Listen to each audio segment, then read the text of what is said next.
Hoje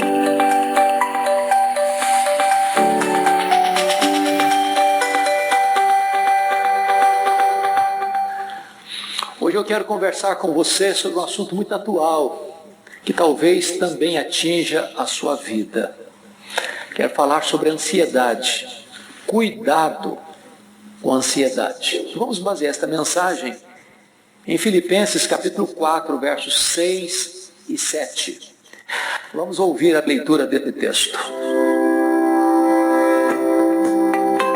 Não andeis ansiosos de coisa alguma, em tudo, porém, sejam conhecidas diante de Deus as vossas petições, pela oração e pela súplica, com ações de graças. E a paz de Deus, que excede todo o entendimento, guardará o vosso coração e a vossa mente em Cristo Jesus.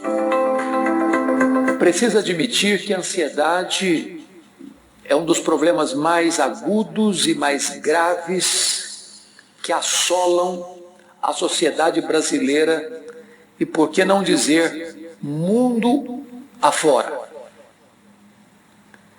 Pessoas de todas as faixas etárias, pessoas de todos os estratos sociais, pessoas de todos os segmentos religiosos lidam com o problema da ansiedade.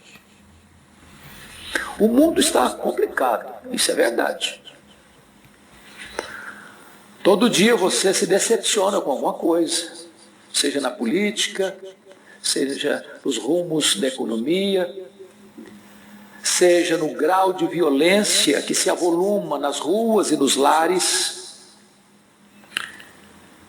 seja a quantidade de gente que está desistindo da vida, saltando no abismo da morte, seja na galopante jornada rumo à degradação moral.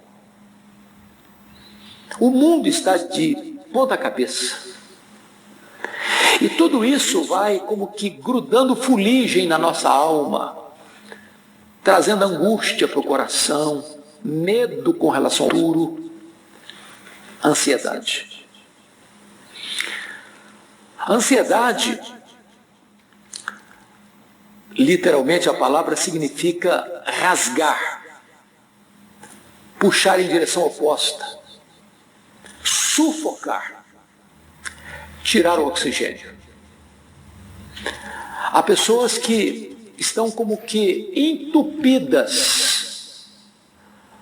de coisas tóxicas, e tudo isso vai gerando um ambiente insalubre para a alma, gerando ansiedade. Quando a Bíblia trata desta matéria, e é o próprio Senhor Jesus que lá em Mateus 6 lida com isso, ele diz que a ansiedade é inútil.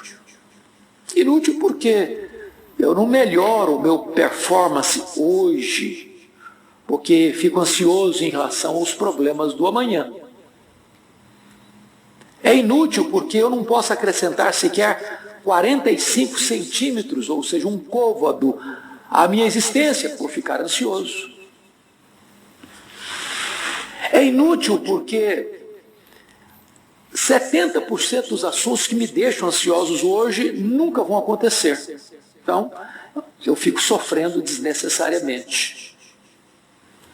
Mas mais do que isso, a ansiedade, ela é prejudicial. Porque ela não só rouba o seu tempo e drena as suas energias, mas ela incapacita você a enfrentar os problemas, de fato. A pessoa fica com a mão suada, não consegue fazer o teste, a prova que tem que fazer. Ela fica insegura diante de uma entrevista e não consegue clarear suas ideias e acaba perdendo a chance de um emprego ou de uma promoção. Ela fica vulnerável diante dessa reação de medo, de incerteza, de insegurança. Mas pior do que isso, a ansiedade, conforme disse Jesus, é um sinal evidente de incredulidade. E Jesus disse assim: os gentios que não conhecem a Deus é que se preocupam com todas essas coisas, que comeremos, que beberemos, com que nos vestiremos. Vós deveis buscar em primeiro lugar o reino de Deus e a sua justiça, e as demais coisas vos serão acrescentadas. Os gentios que não conhecem a Deus, que ficam preocupados com todas essas coisas. Sabe por que você e eu ficamos ansiosos? Porque nós duvidamos que Deus seja suficientemente bom e poderoso para cuidar da nossa vida. Achamos que o nosso futuro depende de nós. Achamos que as rédeas estão nas nossas mãos. E porque somos de fato fracos, ficamos ansiosos. Mas se confiarmos que Deus é o nosso Pai, e Ele é soberano, e Ele é o provedor, porque Ele cuida dos pássaros dos céus, Ele cuida das flores do campo, Ele cuida de você, que tem muito mais valor que um pássaro e uma flor. Então descanse o seu coração. Paulo está preso em Roma, na sua primeira prisão, quando escreve a carta aos Filipenses. E ele diz assim para aquela igreja: não andeis ansiosos de coisa alguma. Coisa alguma é coisa alguma. Está claro. Não precisa desenhar, está claro. Mas ele não apenas dá uma ordem para não sermos ansiosos ou não vivermos ansiosos, mas nos dá também o remédio. Porque o diagnóstico sem o remédio não vai nos ajudar. É preciso que você saiba o problema, mas como resolver o problema. Então Paulo diz assim: não andeis ansiosos de coisa alguma. Em tudo, porém, sejam conhecidas diante de Deus as vossas petições, pela oração, pela súplica, com ações de graças. E Paulo está nos dando aqui 3 remédios eficazes para vencermos a ansiedade. Vale destacar que a palavra oração aí traz a mesma ideia de adoração. Então ele está falando de 3 coisas: adoração, petição e súplica, que é a mesma coisa, e ações de graças. Você adora a Deus por quem Deus é. E você dá graças a Deus pelo que Deus faz. Então o primeiro remédio para você lidar com a ansiedade é adorar a Deus por quem Ele é. Quem é o seu Deus? Quão grande é o seu Deus? Quanto pode o seu Deus?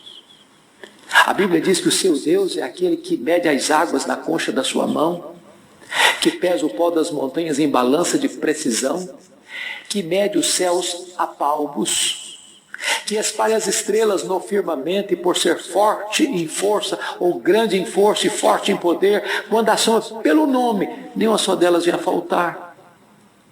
É aquele que olha para as nações poderosas da terra e considera todas elas como um pingo que cai de um balde, como um pó numa balança de precisão, como um vácuo, como nada, como menos do que nada. Este é o seu Deus. Ele é o Deus autoexistente, o Deus imenso, infinito, eterno, imutável, onipotente, onipresente, onisciente, transcendente, soberano. Ele é seu Pai. Então você pode confiar nele, adorando-o e livrando-se da ansiedade. O segundo remédio é a súplica, ou a petição.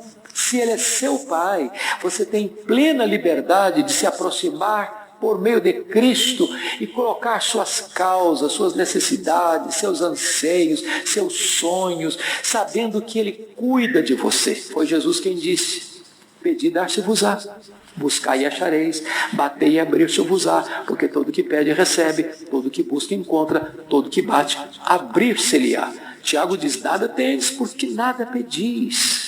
Muito pode, por sua eficácia, a súplica do justo. Quando você põe a sua causa diante dele, ele atende ao seu clamor. Não precisa ficar ansioso, você pode pedir a Deus, ele é seu Pai e cuida de você.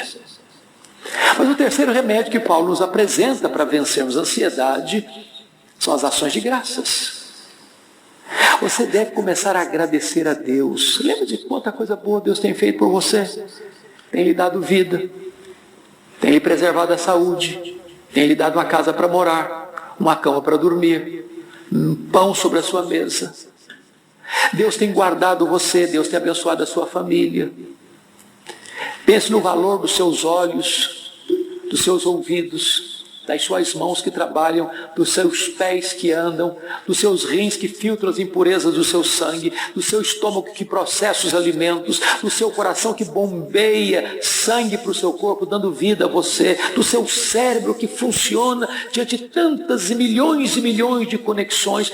Tudo isso Deus tem feito por você, e você hoje pode reconhecer tantas dádivas, sobretudo a dádiva da salvação em Jesus, da vida eterna em Jesus, o fato de nós termos o céu como nossa pátria e a vida eterna como nossa herança. Quanta coisa boa! Seja grato a Deus, e a ansiedade vai ter que bater em retirada. No lugar da ansiedade, virá a paz de Deus que excede todo entendimento para guardar o seu coração e a sua mente em Cristo Jesus. Eu vou orar com você, para que você vença a ansiedade, se livre dela e comece a viver a vida plena na presença de Deus. Pai querido, muito obrigado pela tua palavra, tão boa, tão rica, tão preciosa. Aplica essa palavra, Senhor, no nosso coração. Em nome de Jesus. Amém.